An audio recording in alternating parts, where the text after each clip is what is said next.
जय गुरुदेव। जय गुरुदेव। जय गुरुदेव। जय गुरुदेव। जय गुरुदेव।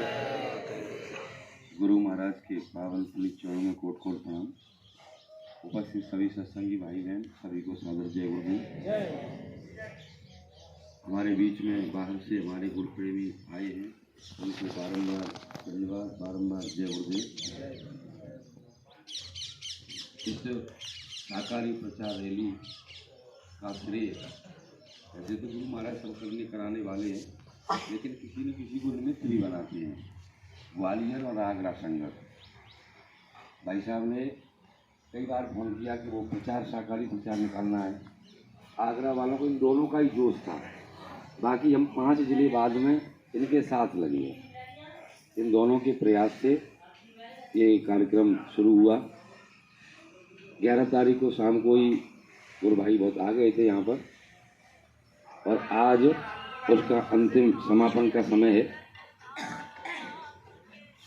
गुरु महाराज की मौज से काफ़ी अनुभव, क्योंकि हमने भी कभी इस प्रकार के गुरु महाराज के सामने की बात कुछ अलग थी, क्योंकि उनकी पावर से कोई व्यक्ति इधर से उधर नहीं होता था। लेकिन आज हम आपस में, पावर तो उनकी है लेकिन उसे महसूस न करते हैं, तो आपस में तालमेल मिलाकर चलना भी बड़ी मुश्किल का काम है। लेकिन उसमें भी वो हुआ, क्योंकि आगे हमारे आगरा और ग्वालियर ये बार बार प्रचार रैलियाँ निकालते रहते हैं, तो हम लोग सब गए वहाँ पर।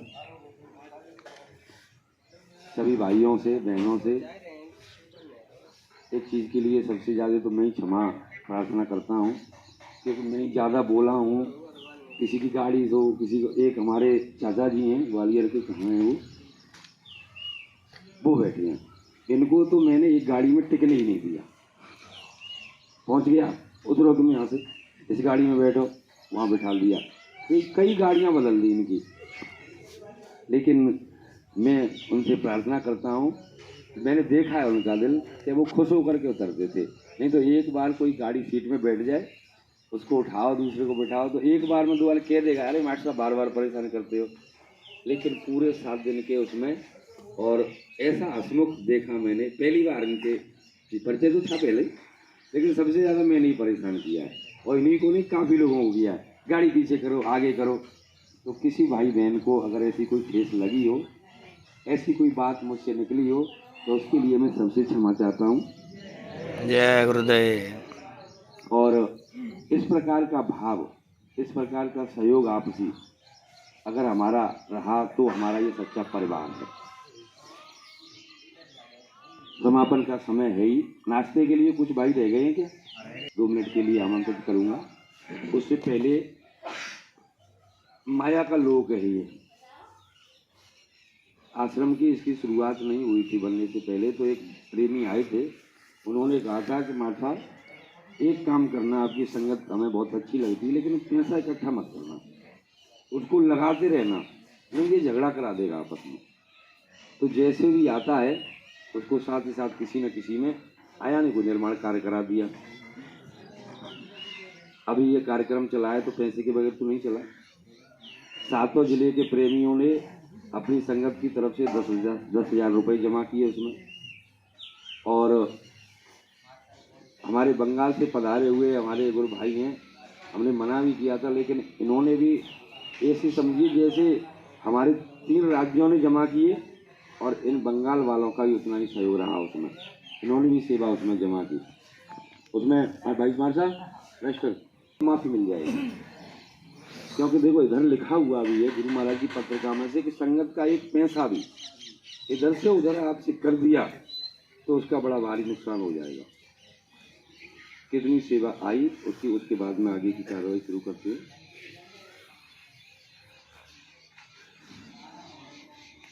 पता नहीं कौन किस भाव से देता है। एक बार हमने सुना था कि एक बुढ़िया महात्मा जी की शिष्या थी, तो उसके पास 5 रुपए लिए थी। घर में कोई बच्चा बीमार हो गया, उसके ऊपर किया गुरु महाराज ये आपकी सेवा है और मेरा बच्चा ठीक हो जाए, रख दिया। दोबारा कोई घर में परेशानी आई, उसी 5 रुपए के सिक्के को उठाया और फिर से गुरु महाराज, ये आपकी सेवा है, ये मेरा काम बन गया। तमाम मांगे उसमें रख दी।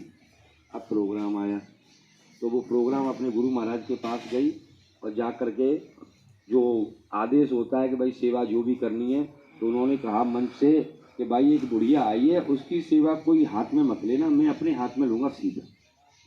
लोग कहने लगे अरे बुढ़िया का कितना बड़ा भाग्य कि गुरु महाराज स्वयं उसे बुला रहे अपने पास सेवा के लिए।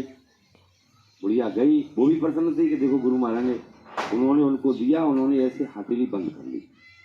अब काफ़ी लोग होते नज़दीकी, अरे साहब हम इतनी सेवा देते हैं, आप कभी लेते नहीं हो, नाराज हुए। तो उन्होंने अपनी हथेली को खोल के दिखाया, तो जितनी हथेली पर वो सिक्का रखा था वो जल चुकी थी। वो कह रही ये क्या हुआ? अभी तुम्हें नहीं पता, इस पैसे में इसने इतनी मांगे रखती थी कि कोई इसे छू भी लेता तो आग लग जाती। ये तो हमें बर्दाश्त करना पड़ता है। यहाँ जो प्रेमी कोई भी, गुरु महाराज का मंच बना हुआ है, 10 रुपये आकर के सेवा किया। अब और उसमें क्या मांगा उसने? बीमारी दूर करने की बात कही, बच्चे की नौकरी मांगी, घर का कोई संकट मांगा। अब उसमें प्रवेश कर गया। अब किसकी पावर है कि उस पैसे को लेकर उसका संकट दूर करे? अपने पास तो नहीं है। यहाँ अपने धौलपुर में एक बक्सा रखा हुआ है, जो भी आती है 2 लौके उसमें डालते जा रहे हैं। जब भी गुरु महाराज की मौज होगी, उनका कोई आदेश होगा, तब उसे डर के मारे कोई हाथ नहीं लगा। पावर नहीं है ना अपने पास, इसकी बीमारी हम दूर कर सकते हैं, क्योंकि गुरु महाराज की सेवा उनके चरणों में आई। अब उसका पावर तो वो ही दूर कर पाएंगे। ऐसे ही ये भी सेवा प्रेमियों की है। न जाने कैसे कैसे कमाई करके हम लोग इसमें चलते हैं। तो इसमें कितना आया है? एक मुश्त 78,752 रुपये सेवा आई है। 78 है, 10,000 रुपये वो आ चुके, शाम को आ गए। हाँ आप सो गए थे। 7 जिले के 10,000 सभी के आ चुके। 78,752 रुपये, 49,405 रुपये व्यय हुए, 29,347 रुपये शेष हैं जो इस बैग में रखे हुए हैं। भाई साहब से हमने प्रार्थना की थी कि देखो आप आगे चलते हैं बढ़िया, तो आप इसी रजिस्टर को इसको स्वीकार करें। तो इन्होंने कहा कि नहीं, यहाँ आश्रम पर रख दो। तो जैसी आपकी मर्जी, आश्रम पर रखा। जब तक 7 जिले के प्रेमी कोई निर्णय नहीं करेंगे, इसमें से एक भी पैसा कहीं व्यय नहीं किया जाएगा। आगे जहाँ भी लगाना है वो उसमें आ जाएगा। सबसे ज़्यादा जय गुरुदेव। जय गुरुदेव। किसी पर्सनल व्यक्ति का इसमें खर्चा नहीं किया गया है और सामग्री बची है। भाई भंडारे के लिए सामग्री खरीदी थी, वो बची है, अब वो रखी है। तो भाइयों ने कहा कि अगले प्रोग्राम में काम आ जाएगी। सिलेंडर बचा, 3 भराए थे, उसमें से जो भी बचा है वो यहाँ रखा हुआ है, वो आगे काम आ जाएगा। ये पैसे कहते हैं, पैसा आपस में झगड़ा करा देता है। इसकी पारदर्शिता अति आवश्यक है और ऐसा जहाँ जहाँ चलेगा वहाँ कोई दिक्कत नहीं आएगी। गुरु महाराज की दया से 2016 में आश्रम बना, 13 से लोग ये प्रचार प्रसार करते हैं। किसी भी प्रेमी भाई बहन से हमारे से पूछ ले कि जिले की क्या स्थिति है, सबको पता है। अब मैं आगे अपने बंगाल से पधारे हुए तारदारी से अमन, इनसे 2-3 बार मेरी फ़ोन पर बात हुई थी। यहाँ जी ये आए तो मैं इनसे सामने रूबरू नहीं हुआ, तो चलो धीरे धीरे मुलाकात हो जाएगी। इन्होंने पता लगा लिया। मैं 2 मिनट के लिए उनसे प्रार्थना करता हूँ।